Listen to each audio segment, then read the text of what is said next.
ہاں جی، یہ ہا ہے، ہا کے نیچے لگی ہوئی ہے دو زیر، ٹھیک ہو گیا۔ دو زیر کا نام تنوین ہوتا ہے، چاہے وہ دو زبر ہوں، چاہے دو زیر ہوں، چاہے دو پیش ہوں، ٹھیک ہو گیا۔ آگے جب ہم نے دیکھا ہے یہ میم ہے، میم کے اوپر لگی ہوئی تین دندوں والی شد، ٹھیک ہے، یہ شد ہے۔ یہ شد جس حرف کے اوپر آتی ہے وہ پچھلے والے حرف کو اپنے ساتھ ملا لیتی ہے۔ اب یہ شد آئی ہے میم کے اوپر، اب ہم نے ہا کو میم کے ساتھ ملانا ہے۔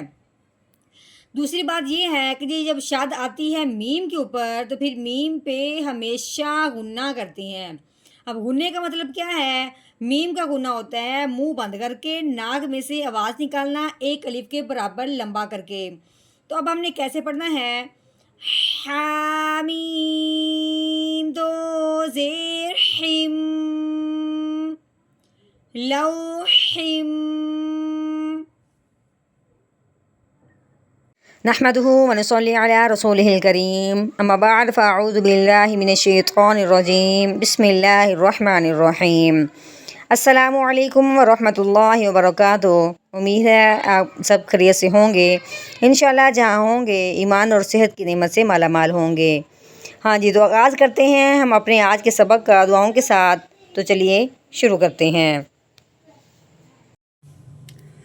اللہم صلی علی سیدنا و مولانا محمد وعلی آل سیدنا و مولانا محمد وبارک وسلم۔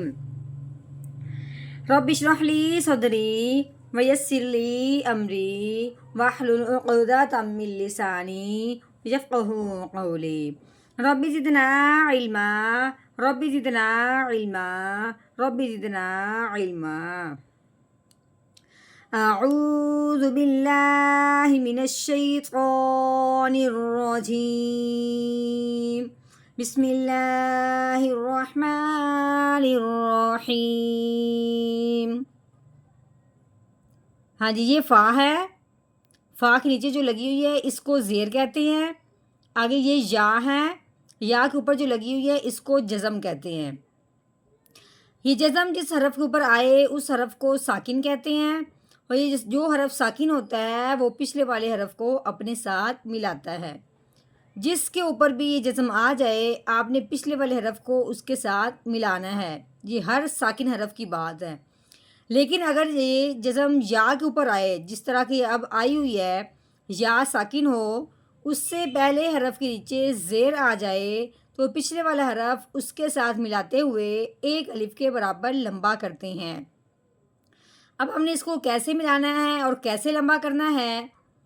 فا یا زیر فی۔ ہاں جی، آگے دیکھیں، یہ لام ہے، لام کے اوپر جو لگی ہوئی ہے یہ زبر ہے۔ آگے یہ واؤ ہے، واؤ کے اوپر جو لگی ہوئی ہے اس کو جزم کہتے ہیں۔ اب یہ ہو گیا واؤ ساکن۔ ابھی ہم نے کیا کہا تھا کہ جو بھی ساکن حرف ہوگا وہ پچھلے والے حرف کو اپنے ساتھ ملا لے گا، لیکن اگر جب واؤ ساکن ہو اس سے پہلے حرف کے اوپر آ جائے زبر، اس سے پہلے حرف کے اوپر زبر آ جائے تو وہ پہلے والا حرف اس کے ساتھ ملتے ہوئے اس کو پھر ہم نے نرمی سے پڑھنا ہے، کھینچ کے بالکل نہیں پڑھنا، جھٹکا بھی نہیں لگانا۔ ہاں جی، کبھی یا ساکن ہو یا واؤ ساکن ہو، یا ہو یا واؤ ساکن ہو، تو ان دونوں کو پڑھنے سے پہلے پچھلے والے حرف کو ضرور دیکھنا ہوتا ہے کہ اس سے پیچھے زبر ہے، زیر ہے یا پیش ہے، اور کسی کو پڑھنے کے لیے پیچھے نہیں جانا، صرف ہم نے یا اور واؤ دیکھنا ہے، ٹھیک ہے۔ ہاں جی، تو اب اس کو ہم نے کیا کرنا ہے؟ نرمی سے پڑھنا ہے، کھینچ کے نہیں پڑھنا۔ تو کیسے پڑھیں گے؟ لام واؤ زبر لو، کیسے پڑھیں گے؟ لو۔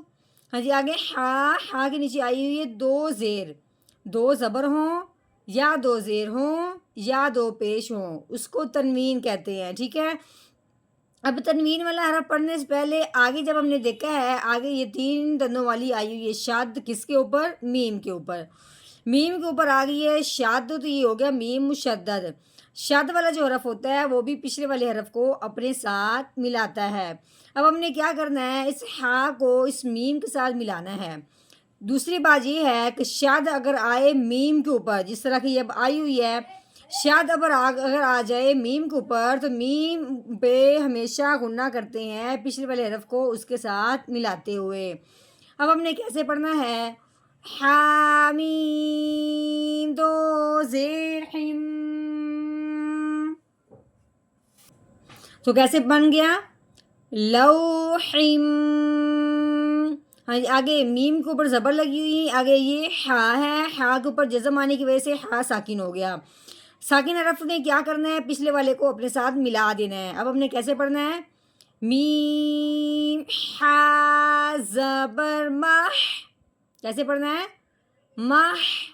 ہاں جی، آگے یہ فا ہے، فا کے اوپر جو لگی ہوئی ہے یہ پیش ہے. آگے یہ واؤ ہے، واؤ کے اوپر کیا لگی ہوئی؟ جزم آنے کی وجہ سے واؤ ساکن ہو گیا. ہاں جی، اب یہ ہم نے کیا کہا تھا کہ جب واؤ ساکن ہو تو پچھلے والے حرف کو یہ ضرور دیکھنا ہے کہ اس کے اوپر زبر ہے، زیر ہے یا پیش ہے. اب جب ہم نے واؤ ساکن سے پہلے دیکھا ہے تو وہ آ گئی ہے پیش. تو اب ہم نے کیا قاعدہ اس پہ جاری ہوا ہے وہ ہم سمجھتے ہیں کہ واؤ ساکن ہو جیسے کہ یہ ہے، اس سے پہلے حرف پہ جب بھی پیش آ جائے تو وہ پچھلے والا حرف اس کے ساتھ ملتے ہوئے ایک الف کے برابر لمبا کرنا ہے. ٹھیک ہے، تو کیسے پڑھیں گے؟ فا واؤ پیش فو مح فو.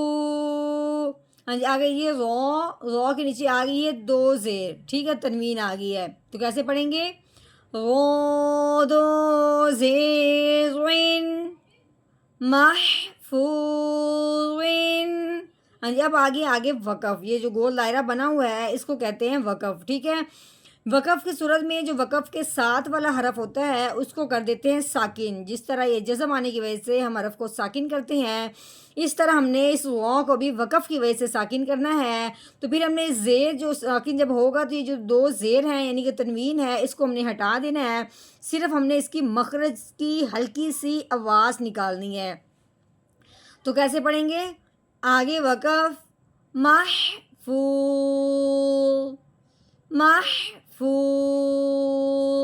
ہاں جی، اب اس آیت کا ہم نے مکمل توڑ کیا ہے. اب ہم نے کرنا ہے اس کا مکمل جوڑ، وہ بھی روانگی کے ساتھ پڑھیں گے. تو چلیے شروع کرتے ہیں. اعوذ باللہ من الشیطان الرجیم. سورۃ البروج مکیہ. بسم اللہ الرحمن الرحیم. فی لوح محفوظ.